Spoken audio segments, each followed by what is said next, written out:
बच्चा 41 हड्डियों से बना wind chime. Hi guys, this story is uploaded by Sam Pock Story. Comment for more episodes. रोशनी मोहित की इतनी तेज आवाज सुनकर खुद घबरा गई होती है, लेकिन उसे इस फोन कॉल की उम्मीद होती है। उसे नहीं पता था कि आखिर मोहित पर हमला किस तरह से होने वाला है, क्योंकि अगर किसी और तरह से होने वाला होता तो मोहित का फोन तो बहुत पहले आ जाना चाहिए था, लेकिन अगर भ्रम होगा, छलावा होगा, तो फिर मोहित का इसे निकाल पाना नामुमकिन है। यही कारण था कि उसने मोहित को रात में कॉल किया था, ताकि अगर सच में मोहित चलावे में फंसा हो तो फिर फोन कॉल की घंटी सुन करके वह शायद चलावे से निकल जाए। मोहित की बात सुनकर के रोशनी अपने बगल में उठकर बैठ रुद्र की तरफ देखती है। वह नहीं चाहती थी कि रुद्र उसे पर इस समय उसकी किसी भी बात पर यकीन करे, वरना कौन जानता है वह फिर से बीती रात में जो उसने उसके शरीर के साथ देखा था, जिस वजह से वह बेहोश हो गया था, वह बात पूछ ले। इसलिए वह हल्का सा हंसती और कहती है, अच्छा तुम तो मुझे इतनी रात को क्यों कॉल कर रही हो। रोशनी फोन पर एक हाथ रखते हुए रुद्र की तरफ देखती और कहती है, नैना है। रोशनी की बात सुनकर रुद्रा उसकी तरफ से अपनी नज़रें घूम लेता है, क्योंकि फोन पर तो नैना होती है जैसा उसे रोशनी ने कहा होता है। नैना रोशनी की कॉलेज की इकलौती दोस्त होती है, जिसे रोशनी ने अब तक कांटेक्ट बनाकर रखा होता है। वह बात और होती है कि असल में तो रोशनी को नैना से बात किया कई 100 साल बीत चुके हैं।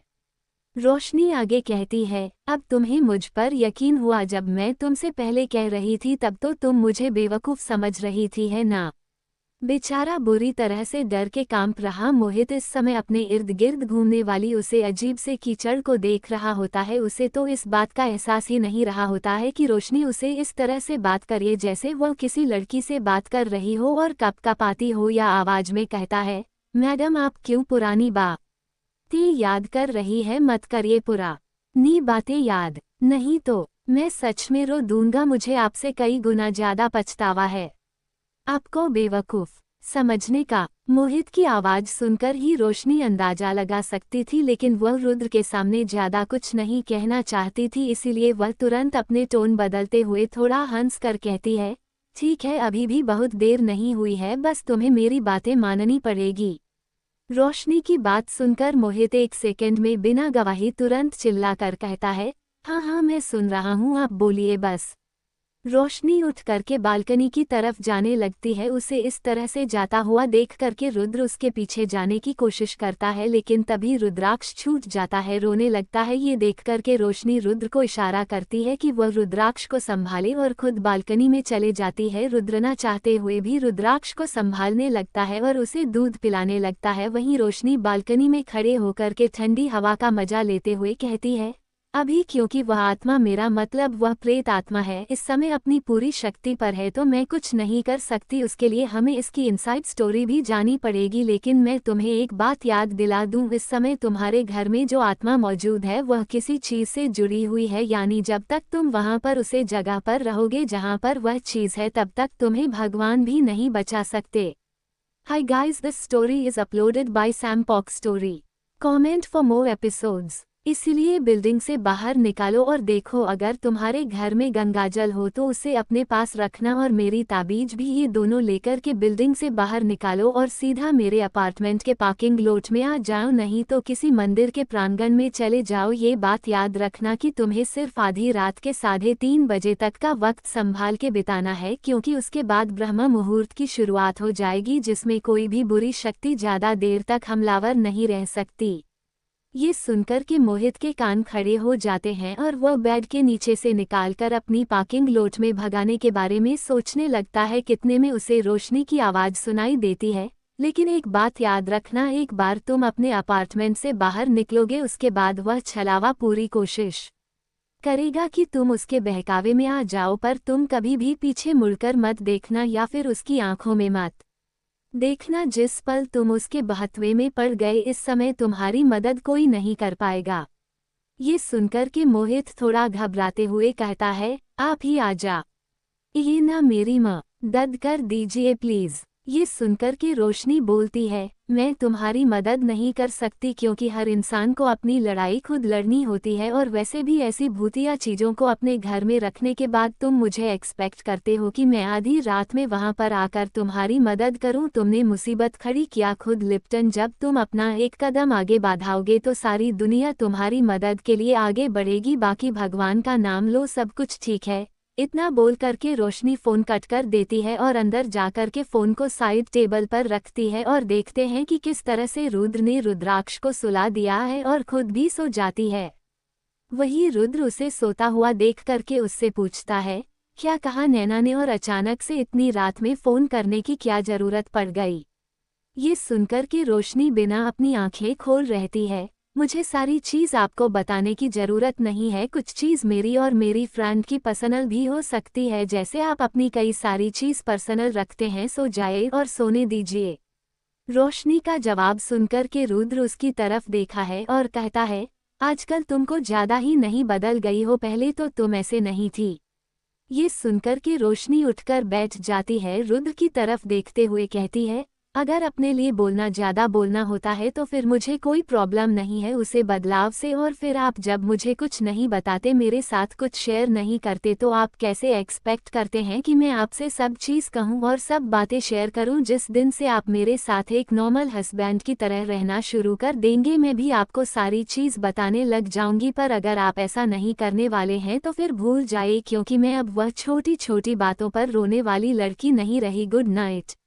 रोशनी की बातें सुनकर रुद्र सच में पड़ जाता है। वहीं दूसरी तरफ मोहित अभी भी बैठकर नीचे होता है। लंबी गहरी सांस लेकर वह पहले खुद को शांत करता है। इस समय उसे अपने दिमाग को शांत करने की सबसे ज्यादा जरूरत थी। एक लंबी सांस लेकर वह जल्दी से बैठकर नीचे से निकलता है और सीधा कमरे से बाहर निकलते हुए अपने हाल की तरफ भागता है, और हाल के अंदर एक छोटे से बॉक्स शॉप के मंदिर में से गंगाजल की बोतल उठा करके सीधा गाड़ी की चाबी हाथों में लिए अपार्टमेंट से नीचे जाने लगता है। अपार्टमेंट से बाहर निकलते हैं वह सबसे पहले लिफ्ट लेने के लिए भागता है, लेकिन कई बार बटन क्लिक करने के बाद भी लिफ्ट उसे फ्लो पर आ ही नहीं रही होती है। वही उसे अपने पीछे से किसी सांप के रिंगन जैसी आवाज आने लगती है, सर्रा सर्रा। इन आवाजों को सुनकर के मोहित का रूम रूम कांपने लगता है और वह लिफ्ट का आइडिया ड्रॉप करके सीढ़ियों से ही नीचे भागने लगता है। इस बीच ऐसा होता है कि कई बार उसका पैर पड़ता है, लेकिन वह रुकता नहीं है और पीछे मुड़कर तो बिल्कुल नहीं देखा। पीछे मौजूद आवाज है और भी ज्यादा तेज हो जाती है, सर्रा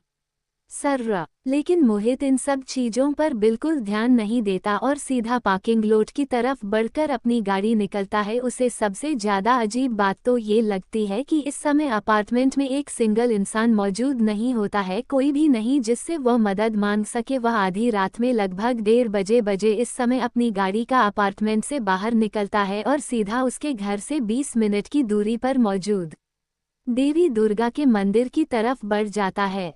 वह गाड़ी को लगभग 190 की रफ्तार से भाग रहा होता है। दिल्ली के सड़कें इस समय एकदम सुनसान होती है। चीज भी जगह से वो गुजर रहा था, उसे जगह की स्ट्रीट लाइट एक एक करके अपने आप बिल्कुल उसके घर में मौजूद ट्यूबलाइट जैसी फटी जा रही थी। मोहित का पूरा शरीर पसीने से भीग था, लेकिन उसे पता था कि यह समय नहीं है डर कर रुकने का या फिर घबराने का। इस समय उसे बस किसी तरह से इस मुसीबत से बाहर निकलना है। वह अपने दांत पीसते हुए जल्दी से जगह से बाहर निकालने की तैयारी करने लगता है। देखते ही देखते लगभग आधा रास्ता पार हो जाता है। जैसे ही मोहित का एहसास होता है कि आप ज़्यादा मुश्किल नहीं होगी, वैसे ही उसकी तेज रफ्तार से चलने वाली गाड़ी अचानक से किसी को टक्कर मार देती है और जोर की आवाज़ के साथ ब्रेक लगता है। Hi guys, this story is uploaded by Sam Pock Story. Comment for more episodes. Break लगाने की वजह से और इतनी तेज रफ्तार होने की वजह से मोहित का कर सामने स्टीयरिंग व्हील से जाकर टकरा जाता है। उसके सर में तेज दर्द होता है, लेकिन वह दर्द पर उतना ध्यान नहीं देता, उल्टा अपना सर पकड़कर किसी तरह से गाड़ी के बाहर झांकने की कोशिश करता है, देखने की कोशिश करता है कि अभी क्या हुआ था। लेकिन वह जैसे ही पीछे मुड़ने को होता है, उससे याद आता है रोशनी का वह बात कि छलावा हमेशा तुम्हें फंसाने की कोशिश करेगा पर तुम्हें उनमें फंसा नहीं है, और पीछे मुड़कर तो कभी नहीं देखना है, किसी भी चल में मत फंसना।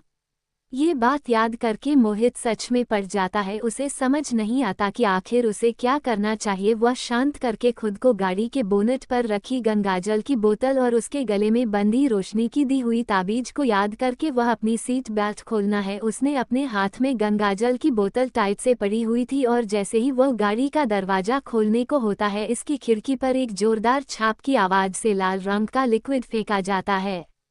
क्योंकि उसने गाड़ी का कांच ऊपर करके रखा था, इसलिए वह पूरा लिक्विड उसकी गाड़ी के गिलास के ऊपर रहता है। धीरे धीरे जैसे ही वह लिक्विड साफ होता है, उसके सामने वह प्रेत आत्मा का डरावना चेहरा आ जाता है और वह इतना ज्यादा डर जाता है कि वह एक्सीलेटर पर पांव रखकर गाड़ी को तेज रफ्तार से भागने लगता है। गाड़ी को जल्दी से चलाई रहा होता है, किसी अपनी गाड़ी की छत पर से भभ तब भब से किसी के मरने की आवाज सुनाई देती है। वो अपना सर उठाकर देखता है तो उसकी गाड़ी के छत पर एक बड़ा सा डेंट पड़ा होता है। वो घबराते हुए गाड़ी को घुमाता है और बिल्कुल मंदिर के दरवाजे के सामने रुकते हुए तुरंत जल्दी से गाड़ी का दरवाजा खोलकर मंदिर की सीढ़ियां चढ़ने लगता है। वह जैसे ही पहली सीढ़ी पर अपना पैर रखता है, कोई पीछे से इसका पैर पकड़ लेता है और जब वो पीछे देखा है तो वो कीचड़ जैसी चीज उसके पैरों के ऊपर बिल्कुल किसी सांप की तरह लपटती हुई रहती है। उसे चीज को देख करके उसकी आंखें डर के मारे फैल जाती है और वह जोर जोर से चिल्लाने लगता है, हेल्प हेल्प।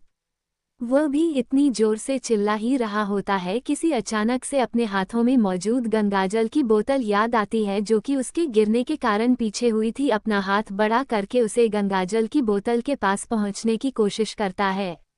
वह जितनी कोशिश कर रहा होता है उसका पर उतने ही दर्द में होता है। से ऐसा लगता है जैसे कोई उसकी हड्डियां मरोड़ रहा है, लेकिन वह अपने दांत पीसते हुए बार बार अपने हाथों को आगे बढ़ा करके किसी तरह से उसे गंगाजल की बोतल तक पहुंचाने की कोशिश करता है। उसे अपने गले में मौजूद ताबीज याद आती है जो कि इस समय बुरी तरह से जल रही है। अपनी ताबीज खोल करके सीधा उसके पैर पर लपटती हुई उस अजीब सी चीज की तरफ फेंक देता है और एक जोर की डरावनी आवाज के साथ वह चीज उसके पैरों को छोड़ करके सीधा उसकी गाड़ी से जाकर टकरा जाती है। रराफफ तुरंत उठकर खड़ा हो जाता है, लेकिन उसके पैरों से हो रहा वह जोरदार दर्द से खड़ा नहीं होने देता और वह लंगड़ाते हुए अपनी गंगाजल की बोतल उठना है और जल्दी से ढक्कन खोल करके उसे चीज के ऊपर, जो कि इस समय ताबीज की वजह से कोने में पड़ी रहती है, आधी बोतल गंगा जल फेंक देता है। एक अजीब सी आवाज उसके चारों ओर फैल जाती है, लेकिन वह उसे पर बिना ज्यादा ध्यान दिए सीधा मंदिर की सीढ़ियां चढ़ करके मंदिर के गर्भगृह में घुस जाता है। Hi guys, this story is uploaded by Sam Pock Story. Comment for more episodes. और मंदिर की चौखट पर बचा हुआ गंगाजल गिरा करके दरवाजे को अंदर से कसकर बंद कर देता है और भगवान की मूर्ति के एकदम सामने जाकर बैठ जाता है और लंबी गहरी सांस लेने लगता है। इस समय उसके पैर और सर में बहुत तेज दर्द हो रहा होता है। वो किसी तरह से ठीक से बैठ करके अपना पर जब चेक करता है तो उसके पैर में छोटे छोटे कई सारे छेद होते हैं और उनमें से बूंद बूंद करके खून गिर रहा होता है। इस समय उसका पर इतना घिनौना दिख रहा होता है मानो कई सारे कीड़े उसके पैरों में छेद कर रहे हो। वो वही थाली में पड़े हल्दी चंदन के मिश्रण को उठना है और अपने पैरों में लगाते हुए उसे कपड़े से बांध देता है ताकि खून गिरना काम हो जाए और अपना सर नहीं दरवाजे से टिका करके बैठ जाता है। कहीं पर इस समय कोई घड़ी नहीं होती जो कि उसे बता सके कि कितना बज रहा है, लेकिन उसे यह बात तो पता चल जाती है कि 3:30 बजे या फिर 9 बजे। इस समय उसकी ऐसी हालत नहीं होती कि वह बाहर जा सके। सुबह के समय लगभग 5:30 बजे रोशनी का अलार्म बजना है और उसकी आंखें खुल जाती। वह अपने बगल में देखती है तो रुद्रमा नहीं होता। उसे पता था कि रुद्र सुबह सुबह जॉगिंग करने जाता है और 5 बजे उठ जाता है, और वैसे भी कोई भी भूत या पिशाच रुद्र पर हमला करने से पहले 2 बार सोचेगा। रुद्र अपने आप में ही इतना डरावना होता है और फिर अगर रुद्र को कुछ हो गया तो फिर आकृति क्या करेगी, इसलिए उसे अच्छे से पता होता है कि रुद्र इस जन्म में नहीं बल्कि पिछले जन्म में भी जिस तरह से बुढ़ापे तक दिया था, इस बार भी वैसे ही होने वाला है। उल्टा रोशनी तो अपना फोन उठा करके सीधा मोहित को कॉल करती है। कई बार कॉल करने के बाद भी दूसरी तरफ कोई फोन नहीं उठा रहा होता है। ये देख करके रोशनी थोड़ा डर जाती है और सोच में पड़ जाती है, मोहित को कहीं कुछ हो तो नहीं गया। लेकिन कैसे हो सकता है, मोहित मेंटली इतना ज्यादा स्ट्रांग है कि किसी छलावे के बहकावे में वह कैसे आ सकता है। पर पिछली बार भी तो वहां ही गया था ना। रोशनी उठ करके नहाती है, तैयार होती है और फिर किचन में आकर ब्रेकफास्ट बनाने लगती है। देखते ही देखते सुबह के 7 बजे बज जाते हैं। रोज घर में जाकर नहा धोकर इस समय डाइनिंग टेबल पर बैठा होता है। रोशनी उसके सामने ब्रेकफास्ट रखती है और रुद्र का फोन बजने लगता है। वह फोन चेक करता है तो कोई अननोन नंबर रहता है। ये देखकर रुद्र हैरान हो जाता है क्योंकि उसका पर्सनल नंबर तो गेम चुन के लगभग 10 से 15 लोगों के पास था। तो फिर ये किसने उसे कॉल किया? Hi guys, this story is uploaded by Sam Pock Story. Comment for more episodes. Rudra call उठना है तो दूसरी तरफ की बात सुनकर के वह इतना ज्यादा हैरान हो जाता है कि वही ब्राड पर बटन लग रही रोशनी भी उसकी तरफ हैरानी से देखने लगती है। तुम हो कहाँ पर और तुम्हारे पैर पर यह चोट कैसे लगी? तुम चल तो पा रहे हो ना? ठीक है तो वहीं रुको, मैं किसी को भेजता हूँ। रोशनी खुद को रोक नहीं पाती है और रुद्र से पूछने लगती है, किसका फोन था?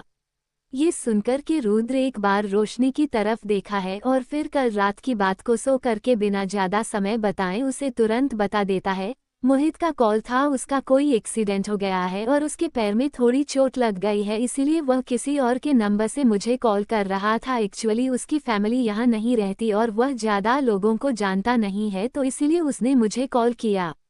ये सुनकर के कि मोहित सेफ है, रोशनी है राहत की सांस लेती है और रुद्र की तरफ देखने रखी है। वह देखी है कि आखिर किस तरह से रुद्रा अपने दूसरे एम्प्लॉय को कॉल करके उसे मोहित को पिकअप करने के लिए कहता है। इसके बाद वह ब्रेकफास्ट करने लगता है। लगभग 1 घंटे बाद जब रुद्र घर से बाहर निकलने वाला होता है तभी अचानक से किसी का कॉल आता है। वह कॉल उठा करके बात करने लगता है। रोशनी हाल में सोफे पर बैठे बैठे रुद्राक्ष को दूध पिलाते हुए उसी की तरफ देख रही होती है। रुद्र जैसे कॉल कट करता है वो उसे पूछने लगती है, किसका फोन था?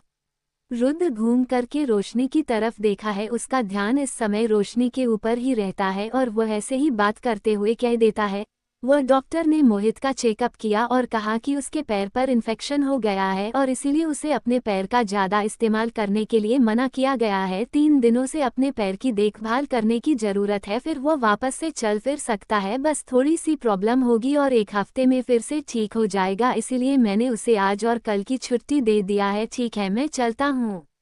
क्योंकि आज मोहित नहीं था इसीलिए उसे अपने बाकी काम खुद ही करने थे। वो किसी और पर उतना भरोसा नहीं कर सकता था जितना वह मोहित पर करता है। रुद्र बाहर चला जाता है। रोशनी रुद्राक्ष के साथ कुछ देर रहती है और फिर उसे अपनी गोद में लेकर के बगल में जाती है जहां पर मीरा घर का काम कर रही होती है। इस समय मीरा ने अपनी कॉल सेंटर वाली जॉब छोड़ दी होती है क्योंकि रुद्र के साथ रोशनी में जो कॉन्ट्रैक्ट साइन किया था उसे वजह से ईशान को प्रमोशन मिलता है और उसकी सैलरी में इजाफा हो जाता है और सैलरी बढ़ाने ईशान मीर को कम करने से मना कर देता है। वह नहीं चाहता था कि मीरा उसे बेकार से कॉल सेंटर में एक और दिन काम करे। पहले तो मजबूरी थी पर अब जब ऐसा कुछ नहीं है तो ये करने की जरूरत ही नहीं थी। थोड़ी देर रोशनी वहीं पर रहती है और फिर नीचे उतर करके मीरा के स्कूटर के जरिए मोहित के अपार्टमेंट की तरफ चली जाती है। अब बस उसे प्रॉब्लम को जड़ से खत्म करना होता है, जितनी जल्दी हो सके उतना अच्छा। मोहित इस समय अपने अपार्टमेंट के बाहर रेलिंग के सहारे खड़ा होता है। उसमें हिम्मत ही नहीं होती कि वो फिर से वापस अंदर जा सके। इस समय उसके अंदर जो डर बैठा रहता है उसकी तो कल्पना करना भी बेकार था। उसके पास एक बैग होता है जिसके अंदर उसके लिए न्यूली सब सामान अरेंज किया गया होता है। क्योंकि उसकी गाड़ी खराब हो चुकी रहती है इसलिए रुद्र ने उसके लिए एक नई गाड़ी, एक नया फ़ोन और कई और चीज़ उसे बाग में करके उसे भेजी होती है। उसे 2 दिन की छुट्टी भी मिली होती है पर यह पहली बार होता है जब वह अपनी छुट्टी एंजॉय नहीं कर सकता था। वह हर छोटी आवाज़ से डर के साथ उसे तरफ देखने लगता था। अचानक से उसकी फ्लो का दरवाज़ा एक हल्की सी आवाज़ के साथ खुल जाता है। डर के मारे वह अपने घुटनों के बल बैठ जाता है, पीछे खिसकने लगता है। लेकिन जब वहां पर रोशनी को देखा है, इतने समय से जो उसने खुद को संभाल रखा था वह समय का बांध और वह सब्र सब टूट जाती है और वह रोने लगता है।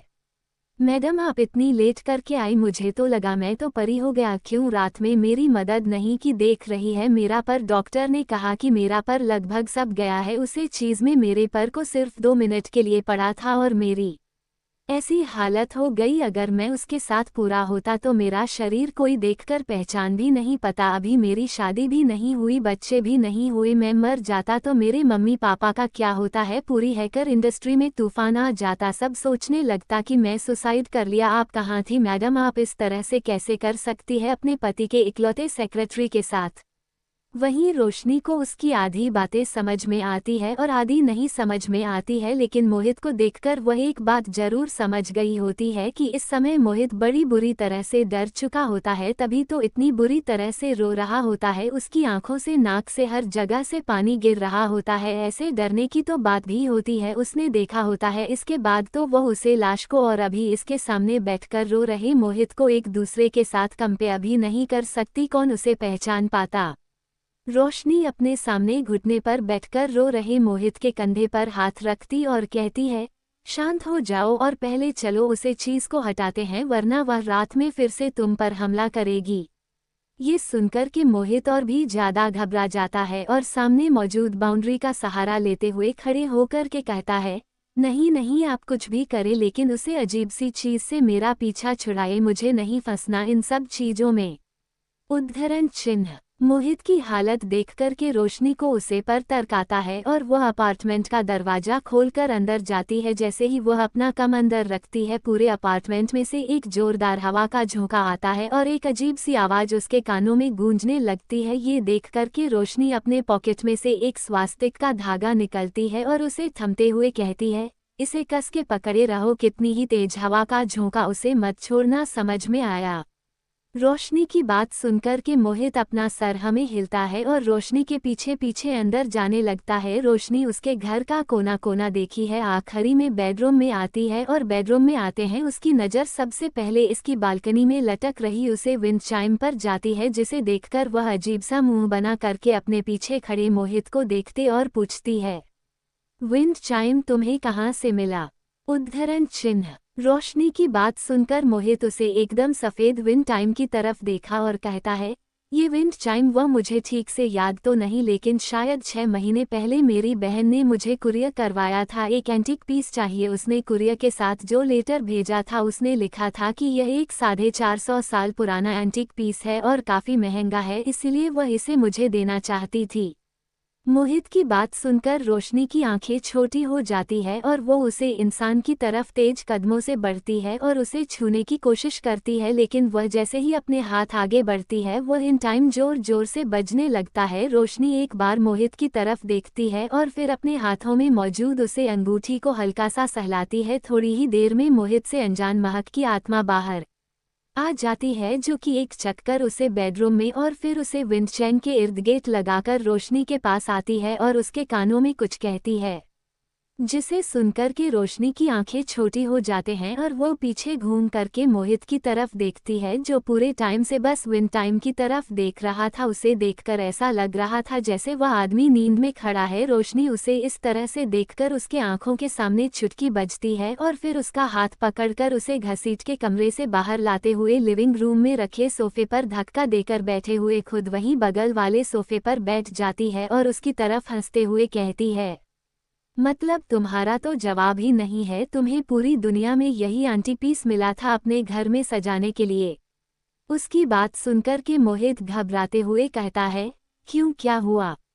उसकी बात सुनकर के रोशनी हंसती है और उसकी तरफ देखते हुए कहती है, तुम गधे हो क्या, खुद को इतना बड़ा है कर रहते हो और तुम्हें इतना भी नहीं पता चला कि यह विंड चाइम तुम्हारी बहन ने नहीं भेजा है। मोहित बस डर के मारे उसे देख रहा होता है, इसे समझ नहीं आ रहा होता कि हाय guys, this story is uploaded by Sam Pok story. Comment for more episodes. आखिर रोशनी कहना क्या चाहती है? उसे बेवकूफ़ों की तरह खुद की तरफ देखा हुआ प्रकार के रोशनी एकदम सीरियस होकर के कहती है, तुम्हें पता है इस इवेंट टाइम को 6 महीने पहले एक कब्र में से खोजकर निकल गया है, जहां पर यह एक कॉफिन के अंदर रखी हुई थी और वहां से सीधा तुम्हें भेजा गया है। तो तुम्हारी बहन इस खरीदी कब? तुमने कभी यह गिफ्ट मिलने के बाद अपनी बहन से फ़ोन करके पूछा कि आखिर उसने तुम्हें करियर में भेजा क्या है? रोशनी की बातें सुनकर डर के मारे मोहित का चेहरा सफ़ेद पड़ जाता है और वह रोशनी की तरफ देखते हुए कहता है, दरअसल मेरी बहन मुझे हमेशा कुछ ना कुछ भेजती रहती है, इसीलिए उद्धरण चिन्ह। रोशनी मोहित की तरफ तिरछी आंखों से देखी और कहती है, कॉल करके पूछो उससे आखिर उसने तुम्हें क्या भेजा था, फिर मैं तुम्हें बताती हूँ आगे क्या होगा। रोशनी की बात सुनकर मोहित अपने कंधे पर लटके अपने बैग में से अपना फोन निकालकर उसके अंदर मौजूद नई सिम को ऑन करता है और तुरंत अपनी बहन को कॉल करके उससे बातें करता है। और जैसे जैसे वह अपनी बहन से बातें करता है उसकी आंखें वैसे वैसे डर के मारे फैलती जाती है और आखिर में वह इतना ज्यादा डर जाता है कि इसका फोन से नहीं संभालता और उसके सामने गिर जाता है। उसकी हालत देख करके रोशनी समझ जाती है और फिर उसकी तरफ देखकर कहती है, क्या भेजा था तुम्हारी बहन ने। मोहित अब बिल्कुल डर के मारे कांप रहा होता है और घबराते हुए कहता है, एक घड़ी। हाय guys, this story is uploaded by Sam Pok story.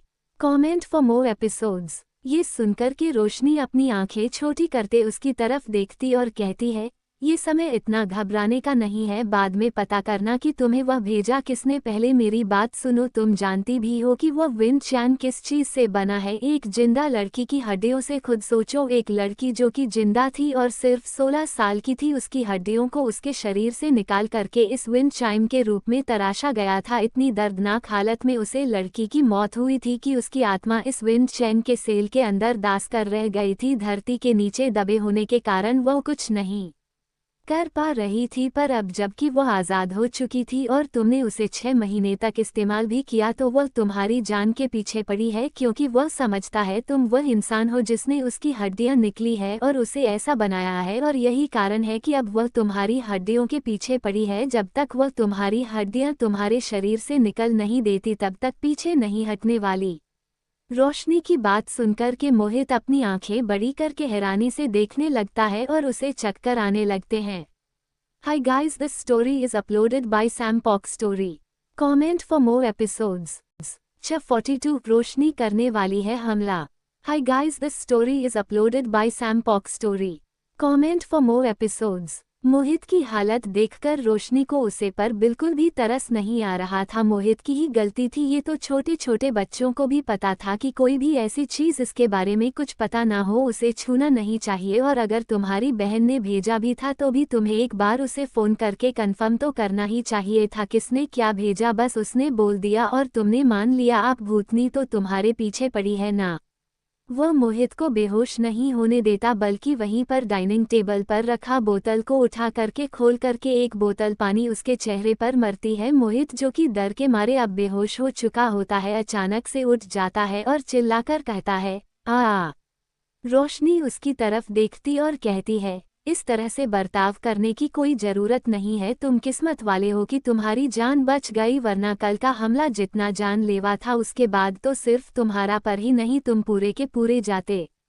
मोहित लंबी गहरी सांस लेता है और अपने सामने खड़ी रोशनी को देखते हुए कहता है, मैडम तो भी क्या करना चाहिए उसे, हड्डियों को में घर में रखना चाहिए। मोहित की बात सुनकर रोशनी पानी के बोतल कॉफी टेबल पर रखते हुए कहती है, तुम्हें मैं भूत पाटों के बारे में बहुत ही जरूरी बात बताना चाहती हूँ। इन आत्माओं और भूत पाटों को बुलाना जितना आसान होता है, इन्हें किसी के पीछे छोड़ना जितना आसान होता है, किसी का इनसे कांटेक्ट करना जितना आसान होता है, उससे कहीं ज्यादा मुश्किल लेने भागना होता है। खास करके तब जब ये काफी ज्यादा समय से किसी एक जगह पर टिकी हुई है, यानी कि अटैच है। और तुम यह मत सोचो कि सिर्फ कल का हमला था जो जानलेवा था, इससे पहले भी जितनी रात तुम उसे कमरे में सोए होंगे और उसे विंड चैन की आवाज़ तुमने सुनी होगी, उन सारी रातों की कीमत ये होगी कि तुम्हारी जिंदगी से कई साल की उम्र कम होगी, क्योंकि वह विंची के हिलने से आवाज़ नहीं आ रही थी, बल्कि वह आत्मा रो रही थी दर्द से, और अनजाने में ही सही गलती तो तुमने ही की है। रोशनी की बात सुनकर के कि उसकी उम्र कम होगी, वह और भी ज्यादा डर जाता है और रोशनी की तरफ देखते हुए कहता है, आप कब से मुझे डरा रही है, बस सही से बात क्यों नहीं रही कि मुझे क्या करना चाहिए। मोहित की बात को सुनकर रोशनी उसकी तरफ देखती है और कहती है, मैं तुम्हें डरा नहीं रही हूँ, बल्कि सच बता रही हूँ जो तुम्हें जानने की जरूरत है। सबसे पहले तो तुम्हें कुछ दिनों के लिए इस घर में नहीं रहना चाहिए, बल्कि कहीं और चले जाना चाहिए। दूसरा, मेरी कही हुई जितनी भी बातें हैं वह सब तुम्हें याद रखनी चाहिए और आगे ऐसी चीज़ों से बच के रहना चाहिए। तीसरी बात, जब मैं इस प्रेत आत्मा को इस घर से भगाऊं तो इस घर के अंदर तुलसी का पौधा, गंगाजल का छिड़काव और कुछ अभिमंत्रित चीज लगा देना, ताकि प्रेत आत्मा के रहने की वजह से यहाँ पर जो असर हुआ है वह काम हो। और यह घर मैं तो कहूँ भेज दो, जब तक कि तुम्हारा नाम से जुड़ा रहेगा तब तक तुम्हारे लिए बिल्कुल अच्छा नहीं है। मोहित रोशनी की सारी बातों पर अपना सर हम हिला रहा था। उसे कोई प्रॉब्लम नहीं थी यह जगह बेचने में, वैसे भी वो कितने दिनों से खुद के लिए थोड़ा नया और बड़ा घर लेना चाहता था और उसने प्रॉपर्टी भी देख रखे थे और डाउन पेमेंट भी कर दी थी, बस वहां जाकर रहना था। वह तो उसका खुद का आलस था जो वह इस मनोज जगह पर टिका हुआ था, इसलिए वह सब बातों पर हमें यहाँ मिलता है। पर रोशनी की अगली बातें सुनकर के वह दंग रह जाता है। रोशनी अपनी बातें पूरी करते हुए कहती है, आज रात को 2 बजे तुम मेरे साथ यहाँ पर आओगे ताकि हम लोग उसे प्रेत आत्मा को भगा सके। ये सुनकर के मोहित तुरंत खड़ा हो जाता है और अपने पैर का दर्द भूल जाता है और कहता है, 2 बजे और मैं आप अकेले नहीं कर सकती, मुझे क्यों वापस बुला रही है? प्लीज़ अकेले कर लीजिए, मुझे मत बुलाए, मैं बहुत डर गया हूँ, वापस से नहीं, मुझे हार्ट अटैक आ जाएगा। मोहित इतनी जल्दी कहता है कि रोशनी को कुछ समझ नहीं आता और उसे चिल्ला कर चुप करते हुए कहती है, अपनी बार बंद करो और चुप रहो, समझ में आया कि घर तुम्हारा है, ये प्रेत आत्मा भी तुम्हारी वजह से आई है, तो मैं अकेले तुम्हारे लिए मेहनत क्यों करूं? Hi guys, this story is uploaded by Sam Pok story. Comment for more episodes. Roshni की डांट सुनकर के मोहित चुप हो जाता है, बैठ करके अपनी किस्मत को कोसने लगता है। रोशनी उसे इग्नोर करते हुए कहती है, देखो यह मामला बहुत कॉम्प्लिकेटेड है। इंसानी शरीर अगर किसी प्रेत आत्मा के संपर्क में आता है, खासकर कैसे छलावों के, तो उसकी डैमेज तय है। इसलिए हमें बहुत सोच समझ करके ये काम करना होगा, वरना वह तुम्हारे पीछे फिर से आ जाएगी। सबसे पहले एक बात याद रखो, छलावे हमेशा रूप लेकर आते हैं या किसी चीज के सहारे आते हैं। तुम्हारे केस में वह चीज यह विंड चाइम है।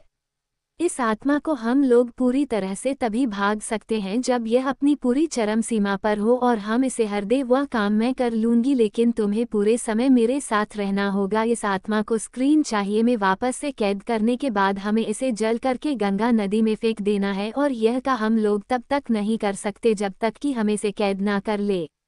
मोहित अपना मुंह गिराया अपना सर हाँ में हिलता है और कहता है, जो आपको करना है कर लीजिए, बस मेरा पीछा छुड़ा दीजिए।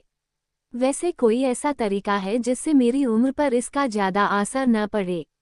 मोहित की बात सुनकर के रोशनी थोड़ा सीधे होती है और कहती है, उसके बारे में बाद में बात करते हैं, पहले मेरी बात सुनो। तुम्हें मेरे साथ रहना है तो तुम मेरे साथ एकदम वैसे ही रहना चाहते हो जिससे कि तुम एक बार फिर से चलावे के जाल में फंस जाओ, या फिर तुम चाहते हो कि मैं तुम्हें कोई कवच दे दूं?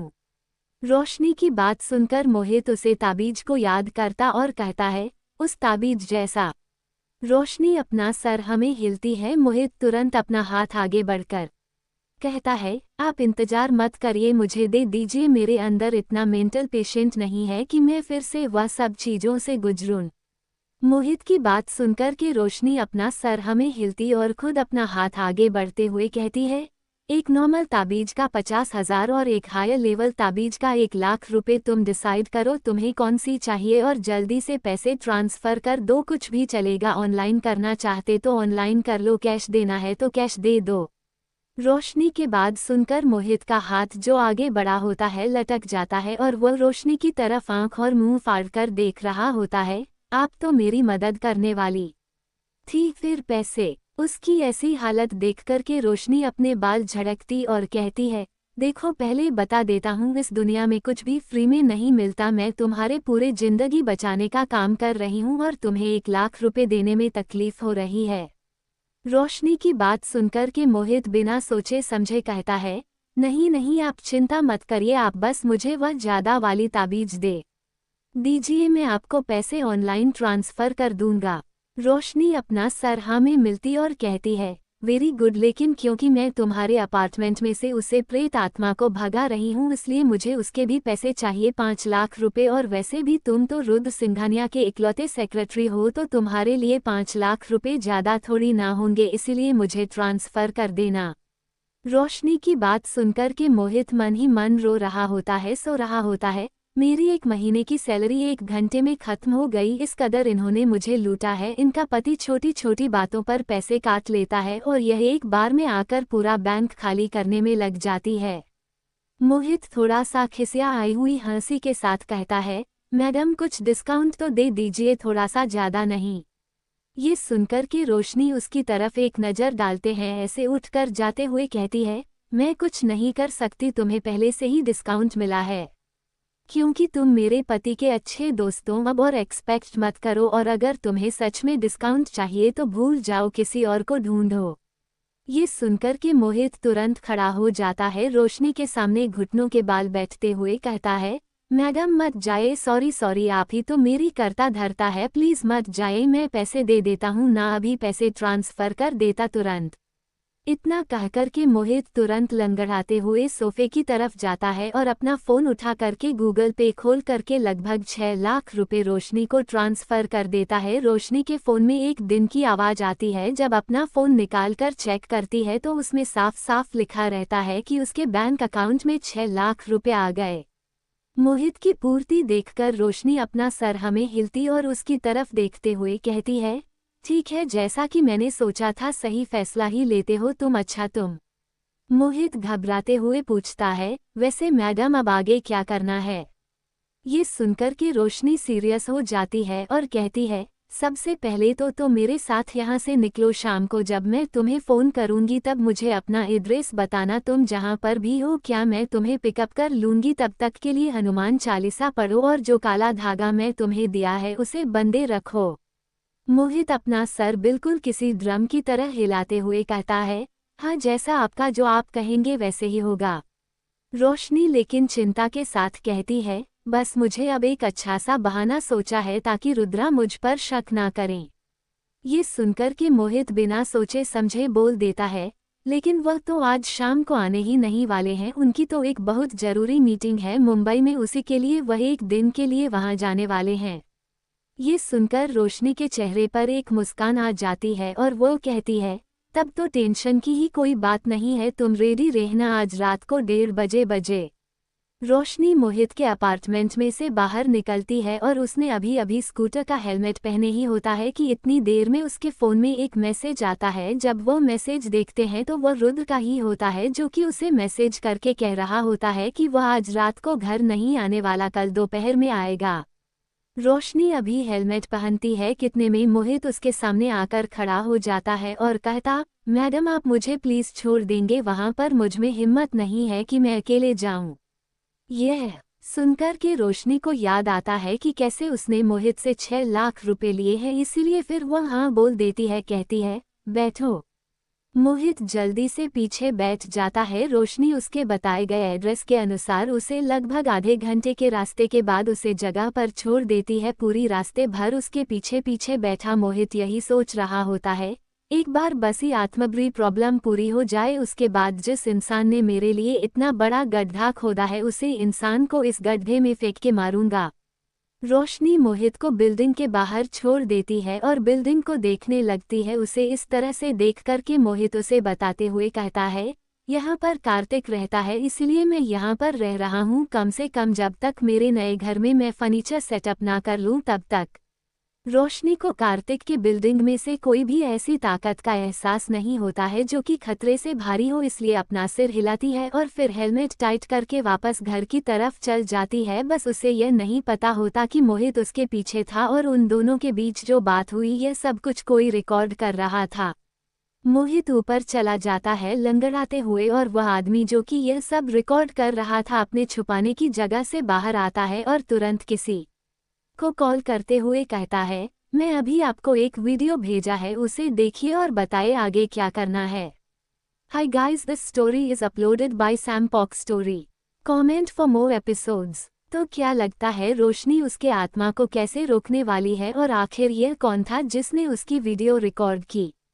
हाय guys, this story is uploaded by Sam Pok story. Comment for more episodes. 43 प्रेत आत्मा से प्रेत आत्मा की टक्कर। Hi guys, this story is uploaded by Sam Pok Story. Comment for more episodes. रोशनी घर में बैठे बैठे अपने बैग को रेडी कर रही होती है। इस समय रात के 11:30 बज रहे होते हैं। उसने जरूर का जितना सामान था सब अच्छे से पैक कर लिया होता है। वो लंबी गहरी सांस ले रही होती है कि पहली बार बड़ा होता है जब वो अपनी असलियत का खुद सामना करने वाली होती है, जब वो उन शक्तियों से लड़ने वाली होती है जिसके लिए उसे ये दूसरा मौका मिला था। महक की आत्मा इस समय उसके हृदय घूम रही होती है और उसे इतनी चिंता में देखकर एक बार फिर से गिरी हुई अपनी आंखों को उठाकर फिक्स करते हुए कहती है, घबरा तो तुम ऐसे रही हो जैसे कि बहुत बड़े युद्ध पर जा रही है। ये बात तुम भी जानती हो कि इस लेवल के छलावे से लड़ना तुम्हारे लिए बहुत मुश्किल नहीं है। हाँ, बस मुझे वहां मत भेजना, नहीं तो मेरी ताकत सौंप करके और शक्तिशाली हो जाएगी। महक की आत्मा की डरावनी आवाज में ये सारी बातें सुनकर के दूसरा कोई तो डर जाता, लेकिन रोशनी जिसे इन सब की आदत हो चुकी थी वह हल्का सा हंसते हुए कहती है, यार तुम इतनी डरावनी आवाज में मुझसे बात कर रही हो, मुझे तो ऐसा लग रहा है जैसे तुम मुझे समझ नहीं रही हो बल्कि डरा रही हो। रोशनी की बात सुनकर के महक की आत्मा धुंध में गायब हो जाती है, पर उसके पीछे पीछे का आवाज रह जाती है, तुम चिंता मत करो, तुम जीत जाओगे। ये सुनकर के रोशनी के चेहरे पर एक हल्की सी मुस्कान होती है। रोशनी अपना बैंक पहन करके घर से बाहर निकलती है। इस समय सभी लोग सो रहे होते हैं क्योंकि रात का समय होता है। रोशनी ईशान के घर के दरवाजे के बगल में से होकर गुजरती है जहां पर इस समय उसने रुद्राक्ष को दिया होता है। वहां से जाते जाते उसकी नज़र उसके घर पर टंगे नजर बट्टू पर जाती है जिसे उसने जिद करके तंग आया होता है। सब कुछ सेफ है ये देख करके रोशनी निकलती है, लेकिन वह सीढ़ियों से नहीं जाती बल्कि उसे अपार्टमेंट के बालकनी से होते हुए पीछे की खिड़की से नीचे देखी है। सेकंड फ्लोर पर उनके अपार्टमेंट होता है। रोशनी सेकंड फ्लोर से नीचे एक लंबी छलांग लगती है और एकदम सेफली नीचे उतर के पीछे मौजूद मीरा की बाइक जिसे उसने दोपहर में वहां पर करके रखा था उसे स्टॉप करती है। कोई भी बॉडीगार्ड उसे नहीं देख रहा होता है और उसने यहाँ पर इंस्टॉल किए गए कैमरास को पहले ही मोहित की मदद से बेकार किया होता है, इसलिए उसे किसी के पकड़े जाने का डर भी नहीं रहता। वह सुनसान रात में एकदम तेजी के साथ अपनी स्कूटी को भागती है। उसे ब्लैक कलर के ट्रैक पैंट्स और ब्लैक जैकेट के साथ अपना हेलमेट पहना होता है। कोई देखकर का भी नहीं सकता था कि कोई लड़की रात में निकली है। वही इस समय लगातार हनुमान चालीसा का जाप कर रहा मोहित डर के मारे अपार्टमेंट की सीमा के अंदर खड़ा होता है। उसमें सच में हिम्मत नहीं होती है बाहर जाने की। जब तक रोशनी न आ जाए तब तक अचानक से बिल्कुल सुनसान रात में उसका फोन बजने लगता है। ऐसी आवाज सुनकर के एक बार के लिए तो घबरा जाता है, लेकिन फिर तुरंत अपना फोन निकालकर चेक करता है। रोशनी का फोन होता है। वह गहरी सांस लेता है, फोन उठाता है और तपती हुई आवाज में कहता है, हेलो मैडम। दूसरी तरफ से रोशनी बिल्कुल अलर्ट होकर के अपनी घड़ी की तरफ देखती है। इस समय लगभग 11:50 हो रहे होते हैं। अच्छा है जो ये जगह उसके घर के पास है। वो फोन में मोहित से कहती है, हाँ मैं अपार्टमेंट के कंपाउंड के बाहर खड़ी हूँ, जल्दी से आ जाओ। रोशनी की बात सुनकर के मोहित एक सेकंड में नहीं रुकता और सीधा भागते हुए बिना कुछ सोच समझ जल्दी से कंपाउंड के सामने आता है। इस समय वह भागते हुए इतना केमिकल लग रहा होता है, कई बार तो वह लुढ़क के भी गिर जाता है क्योंकि उसके दूसरे पैर में चोट लगी होती है। रोशनी उसकी हालत देखी है और उसे सच में इस आदमी पर अब तक हंसने लग गया होता है। एक ही दिन में पैसा भी गया, तबीयत भी गई और अगर आज उसने ठीक से काम नहीं किया तो जिंदगी भी चली जाएगी। मुझे इसके ऊपर तरस खाकर इसे और ज्यादा परेशान नहीं करना चाहिए और उसकी ठीक से मदद करनी चाहिए। मोहित आकर के बिना रुके जल्दी से रोशनी के पीछे बैठ जाता है और अपना हाथ से स्कूटर के पीछे लगे हैंडल को कस के पकड़ लेता है और जल्दी से कहता है, मैडम आपको पक्का यकीन तो है ना कि आज इस प्रॉब्लम का परमानेंट सॉल्यूशन निकल जाएगा? मुझे अपना दूसरा पर नहीं खोना है। रोशनी अपना हेलमेट टाइट करते हुए कहती है, आपको चिंता करने की कोई ज़रूरत नहीं है, मैं हूं ना। वैसे भी अगर आपको मुझ पर यकीन नहीं है तो कम से कम अपने 6 लाख रुपए पर यकीन करिए। इतना कहकर रोशनी स्कूटर ऑन कर देती है। लगभग आधे घंटे के समय में वह लोग मोहित के अपार्टमेंट के नीचे होते हैं। स्कूटर पार्क करके वह लोग अंदर जाने लगते हैं। मोहित आदत से मजबूर लिफ्ट की तरफ बढ़ता है, लेकिन रोशनी से पीछे से टूटते हुए कहती है, हम लोग लिफ्ट से नहीं जा सकते। ये सुनकर के मोहित उसकी तरफ देखा है और लिफ्ट से दूर हो जाता है। रोशनी बिना उसकी तरफ देख सीढ़ियों की तरफ बढ़ते हुए कहती है, तुम शायद ऑब्जर्व नहीं करते पर तुम्हारे घर की ट्यूबलाइट फटी हुई थी, स्ट्रीट पर भी कई सारी स्ट्रीट लाइट टूटी हुई थी। जब ऐसी कोई डार्क एनर्जी की मैग्नेटिक फील्ड काफ़ी ज़्यादा स्ट्रांग होती है और अगर यह ऐसी किसी सोर्स से टकराए, स्पेशली टेक्निकल सोर्सेज, तो फिर ज़्यादातर केसेस में ऐसी चीज़ खराब हो जाती है और तुम्हारी प्रेजेंस सेंस करने के बाद अगर उसे डार्क एनर्जी ने अटैक करना जहाँ तो लिफ्ट ऊपर जाएगी या फिर सीधा नीचे जाएगी, इस बात की गारंटी मैं नहीं ले सकती।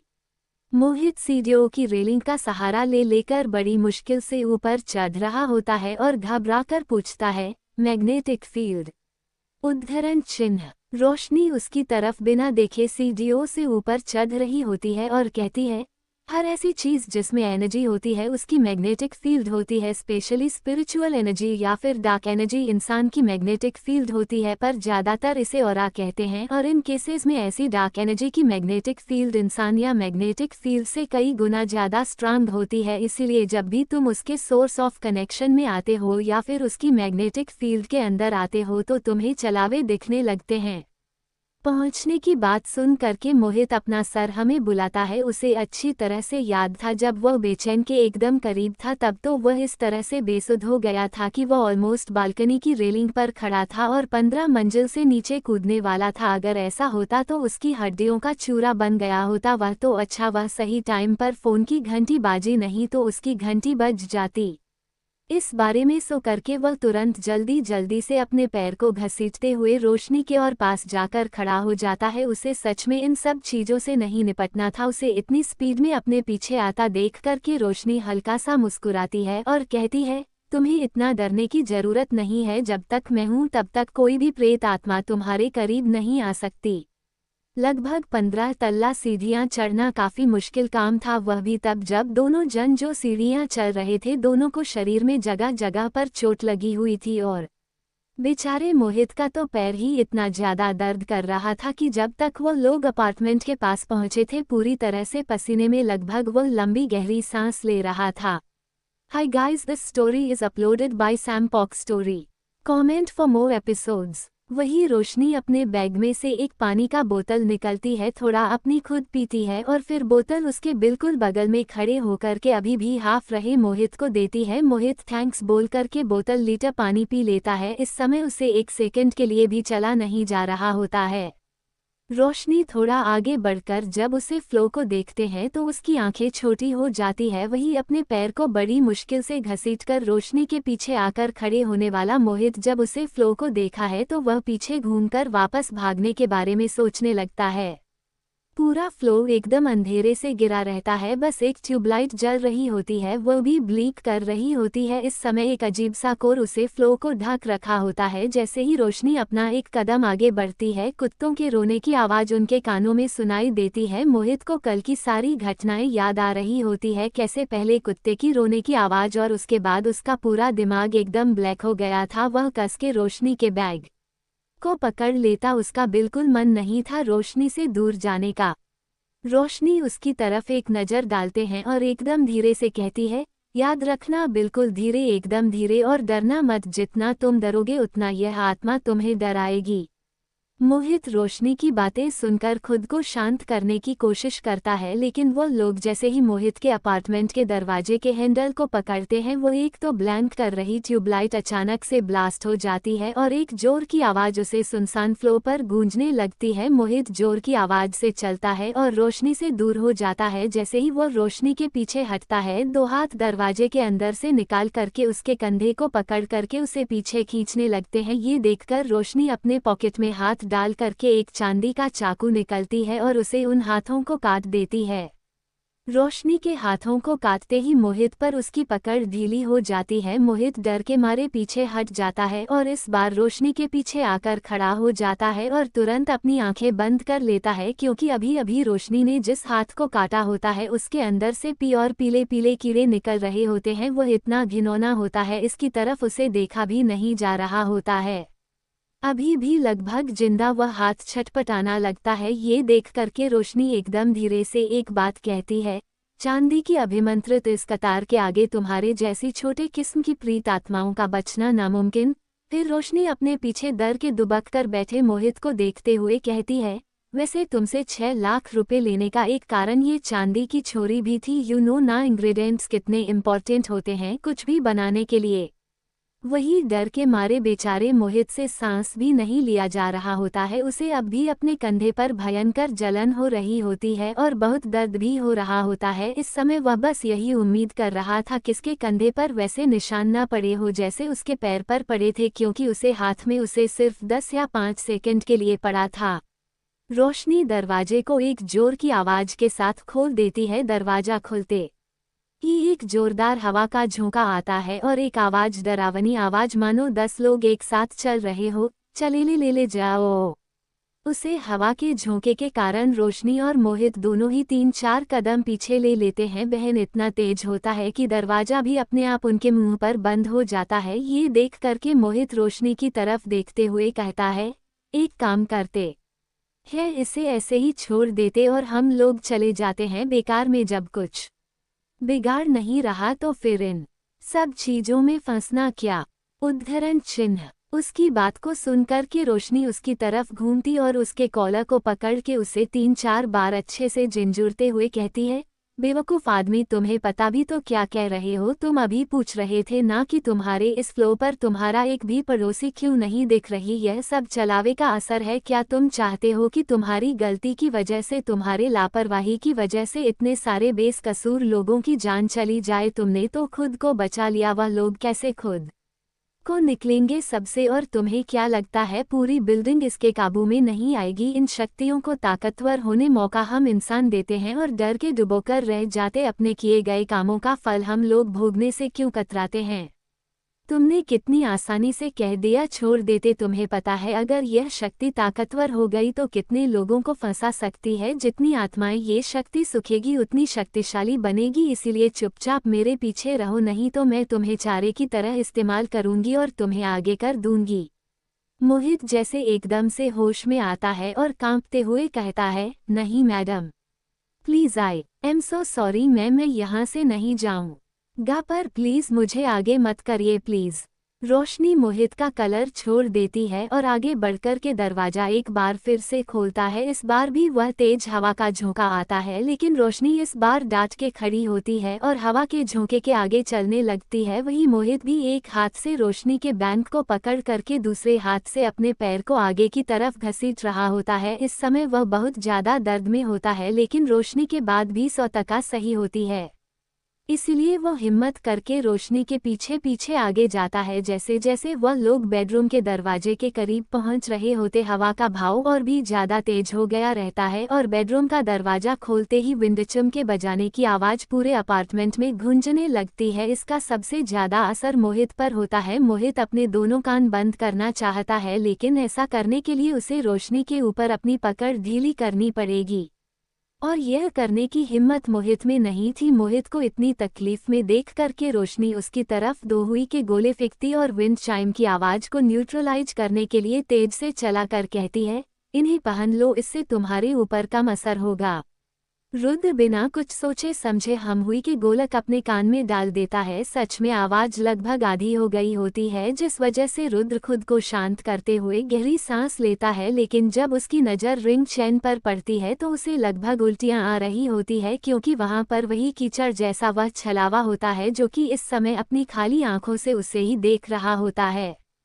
उसके दोनों हाथ भी इस समय उसके पास नहीं होते, क्योंकि रोशनी ने उन्हें काट दिया होता है और वहां से धीरे धीरे करके पीपी रीस रही होती है।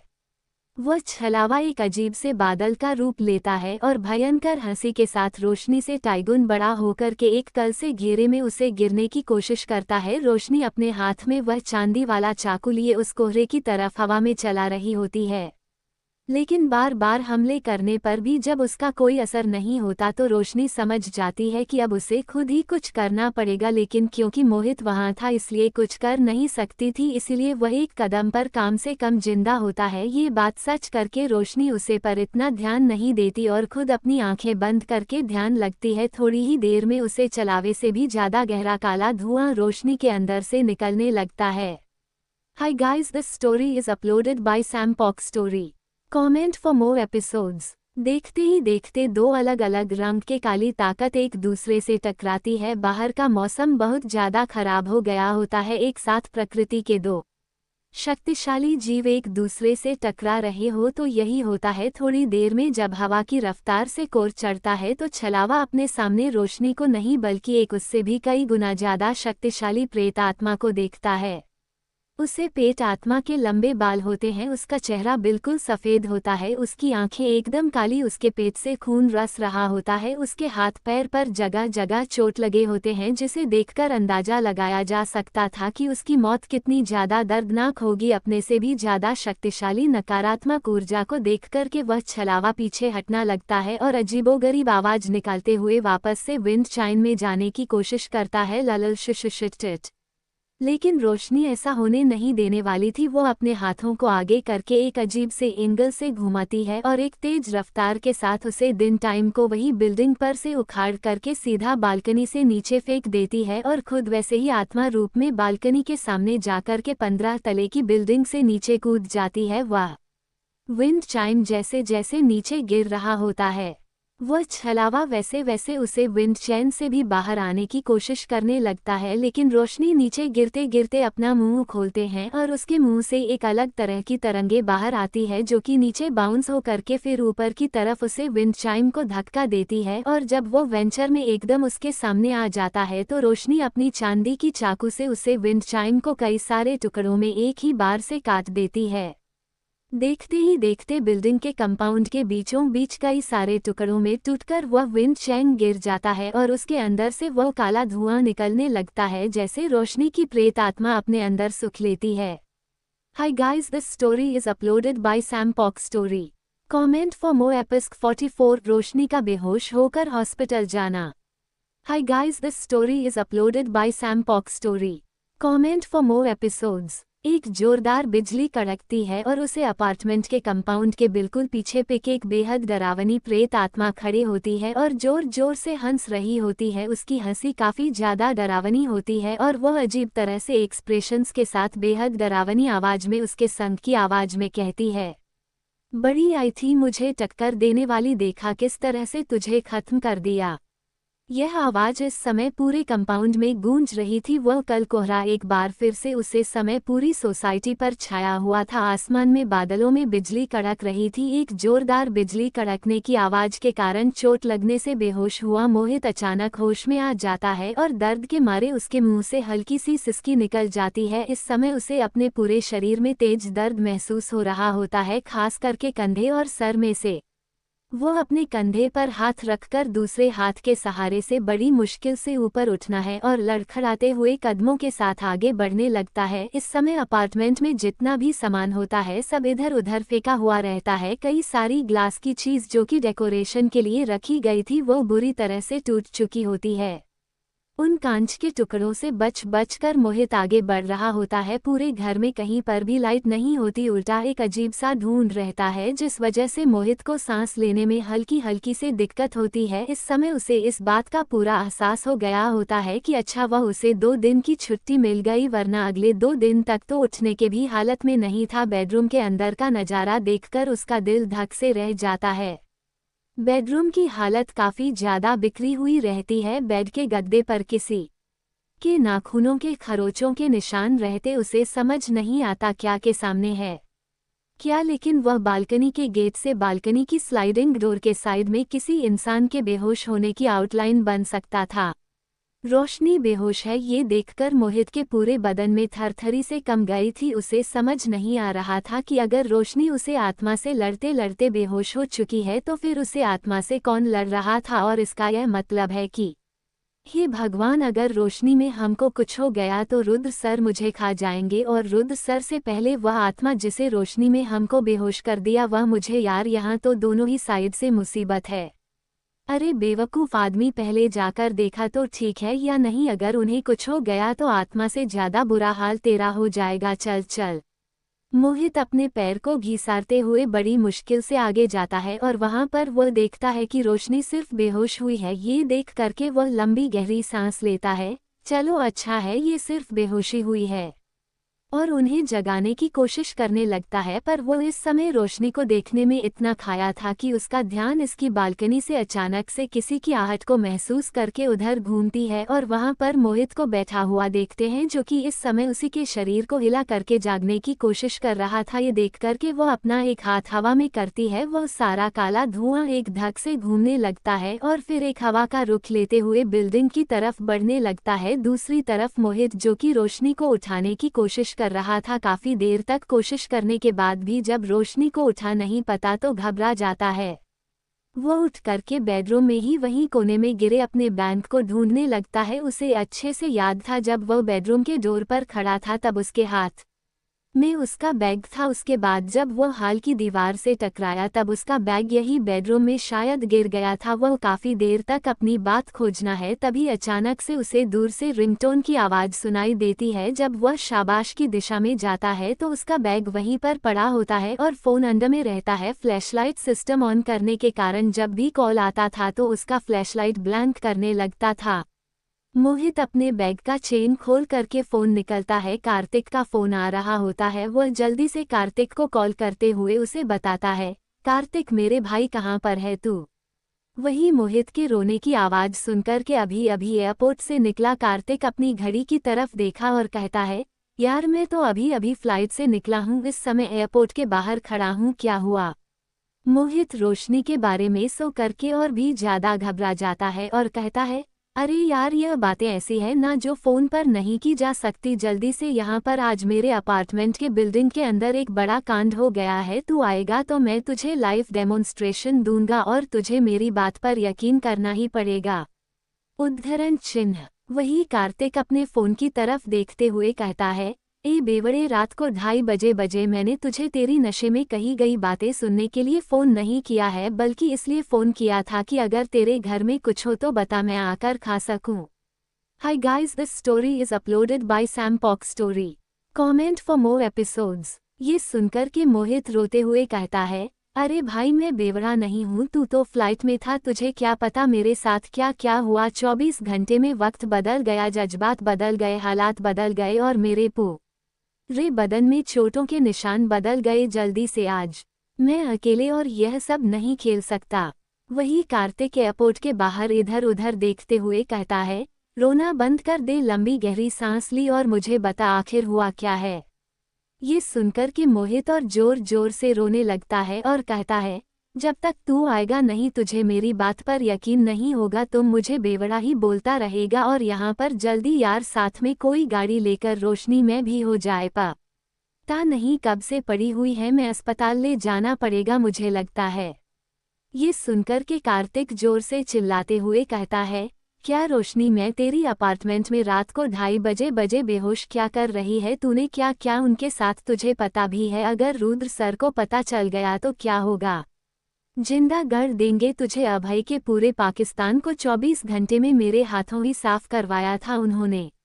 वही मोहित और भी ज्यादा लड़ जाता है और कहता है, मुझे नहीं पता, तू जल्दी से यहाँ पर वापस। ठीक है तो वहीं बैठकर मैं बस अभी आता हूँ। तो क्या लगता है अभी भी प्रेत आत्मा रूप में मौजूद रोशनी से कार्तिक का सामना होगा? रोशनी को अस्पताल में देख करके रुद्र का क्या रिएक्शन होगा? और वह जो वीडियो बनी थी रोशनी और मोहित की एक साथ वाली, उसका क्या होगा? जानने के लिए पड़ी है अगला चैप्टर और प्लीज कमेंट करिए।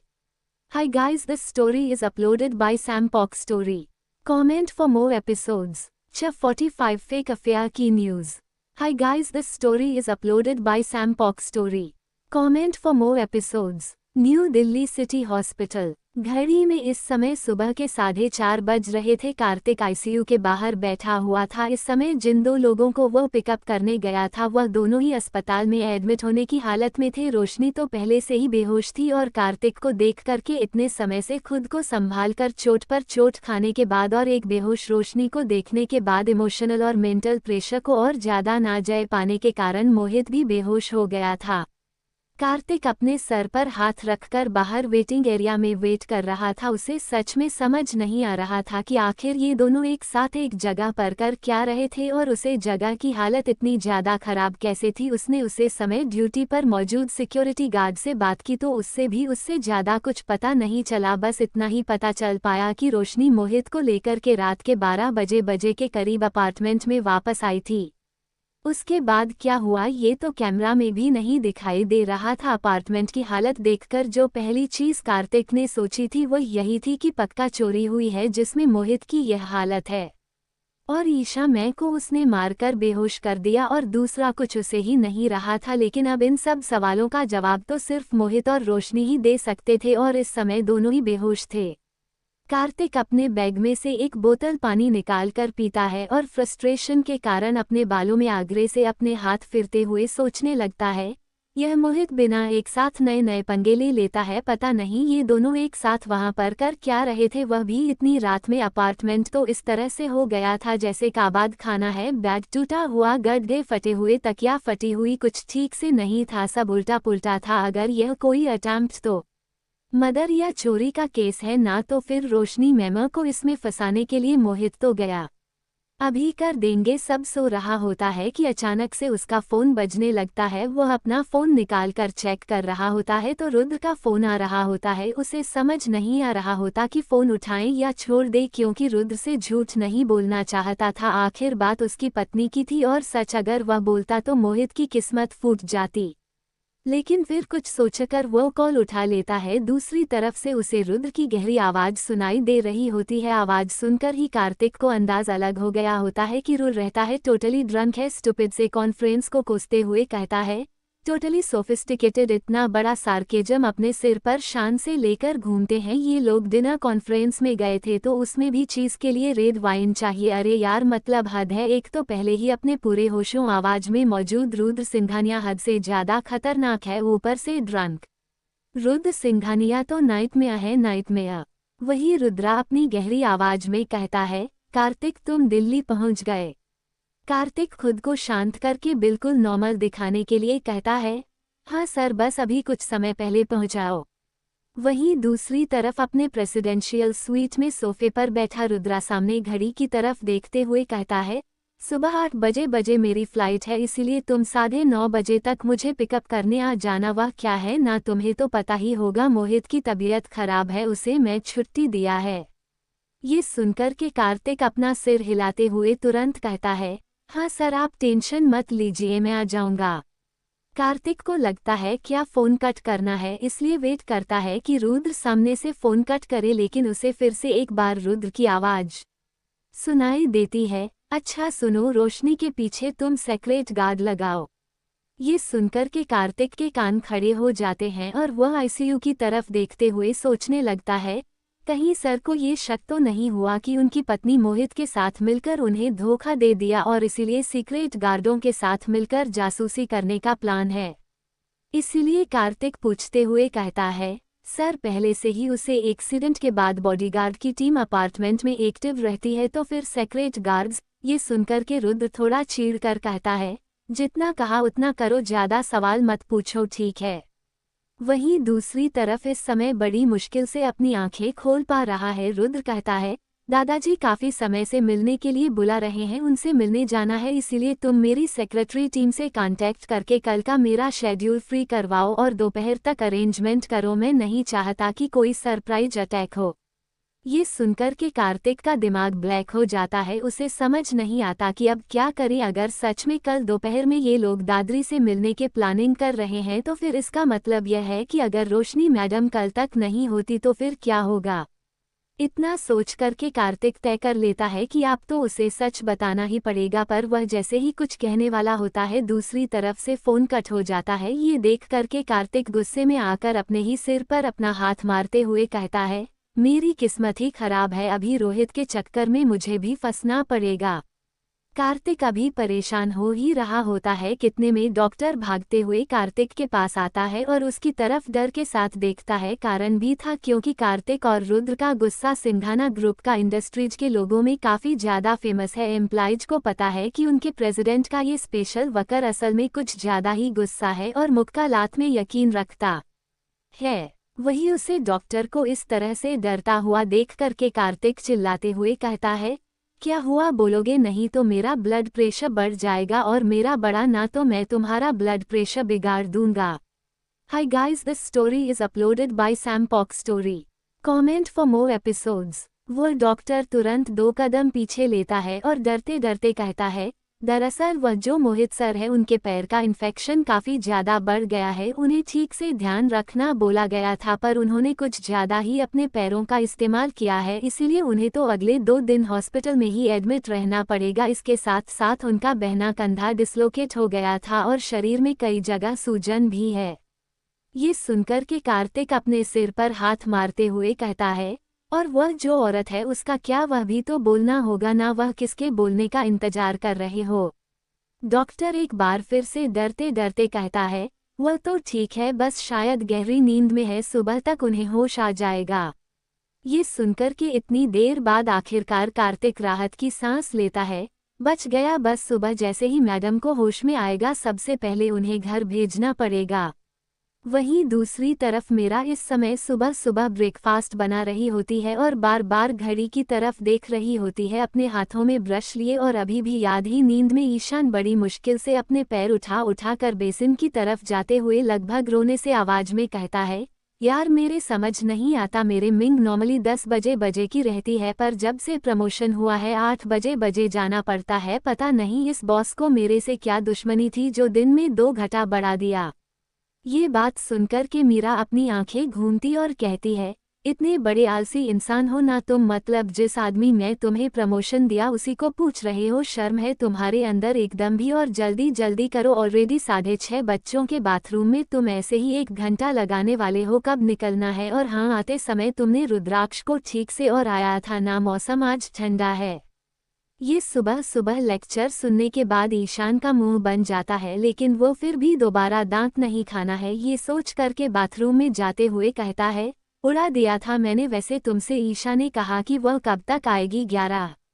ये सुनकर के मीरा एक बार ईशान की तरफ देखती और कहती है, 9:30 और ज़्यादा से ज़्यादा हो सकता है 11 बजे, लेकिन वह तब तक आ जाएगी। वहीं दूसरी तरफ ईशान तौलिया को अपनी गर्दन में लगाते हुए कहता है, इसका मतलब मैं मेरी बहन से मिल नहीं पाऊंगा, पता नहीं ये नैना को भी अभी ही मुसीबत में पड़ना था और उसको भी रोशनी से ही काम है। मेरा ईशान की कंप्लेंट को अनदेखा करती है और वापस अपना काम करने लगती है। थोड़ी देर में नहा धो करके और एक लोअर और लूज शर्ट पहने ईशान ब्रेकफास्ट करने के लिए आता है। उसके हाथ में फ़ोन होता है और वो इंस्टाग्राम को स्क्रॉल करते हुए डेली न्यूज़ चेक कर रहा होता है और कहता है, यार पता है सबसे अच्छा इंस्टाग्राम है और ट्विटर, पूरी दुनिया में कब क्या कहाँ है, क्या ट्रेडिंग पर है, सब कुछ पता चल जाता है। ईशान ट्रेडिंग लिस्ट चेक कर रहा होता है, लेकिन उसमें जो नंबर 2 पर जो ट्रेंड कर रहा होता है वो देखकर उसके चेहरे का रंग उतर जाता है और उसने अपने हाथ में जो पानी का गिलास लिया था वह छूट करके जमीन पर गिर जाता है। उसे इस तरह से देखकर मेरा घबराते हुए उसके पास आती है और घबराते हुए पूछती है, क्या हो गया, अचानक से इतना घबरा क्यों रहे हो और पानी का गिलास क्यों छोड़ दिया। ये सुनकर कि ईशान उसे बस काटते हुए हाथों से एक इंस्टाग्राम पोस्ट दिखता है, जिसे देखकर के मीरा के चेहरे का रंग भी उड़ जाता है और वह एकदम सफ़ेद चेहरे के साथ घबराते हुए कहती है, ये तो सरासर झूठ है, ऐसा आखिर कब हुआ था और आखिर रोशनी के बारे में इतनी घिनौनी बात कोई क्यों लिख सकता है। मेरा इस समय बहुत ज़्यादा गुस्से में होती है, गुस्से में होने की वजह भी होती है इस समय ट्रेडिंग पर चल रहा होता है कि मल्होत्रा खानदान की सबसे। हाय guys, this story is uploaded by Sam Pok story.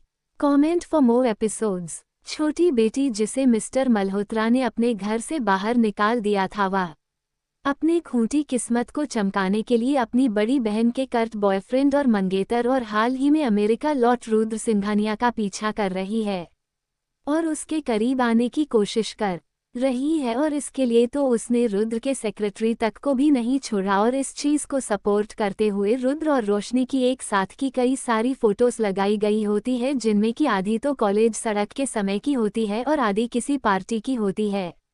और वही अपने स्कूटर से मोहित को एक जगह ड्रॉप करते हुए और रात में उसके साथ कहीं जाते हुए की कई सारी फोटोज भी उसके साथ अटैच की गई होती है। और जो चीज़ सबसे ज़्यादा आई कैचिंग होती है वो एक खतरनाक स्टेटमेंट होता है जो कि इस समय ब्रेकिंग न्यूज़ पर दिखाया जा रहा होता है। लाखों दिलों पर राज करने वाली अवार्ड विनिंग एक्ट्रेस के होने वाले बिलेनिया पति को उसकी सगी बहन ने छीने की कोशिश में उसी इंसान के सेक्रेटरी के साथ अफेयर पकड़ा गया। इस पूरी रिपोर्ट को इतना ज़्यादा आई कैसी वे में लिखा गया होता है और फोटोज का इतना गलत तरह से उसे किया गया होता है कि जिसको कुछ नहीं सोचा होगा वह भी सोचने पर मजबूर हो जाएगा। रुद्र की पॉपुलैरिटी के साथ साथ उसकी रेपुटेशन का भी इस्तेमाल किया गया होता है, जिसका फ़ायदा उठाकर के आकृति के फैंस रोशनी को भर भर के गालियां दे रहे होते हैं। तो फिर आखिर क्या रिएक्शन होगा रोशनी और रुद्र का इस रिपोर्ट को देख करके मोहित के साथ अपनी पत्नी को देख करके रुद्र का क्या? रुद्र मीडिया के सामने रोशनी को अपनी पत्नी मान लेगा?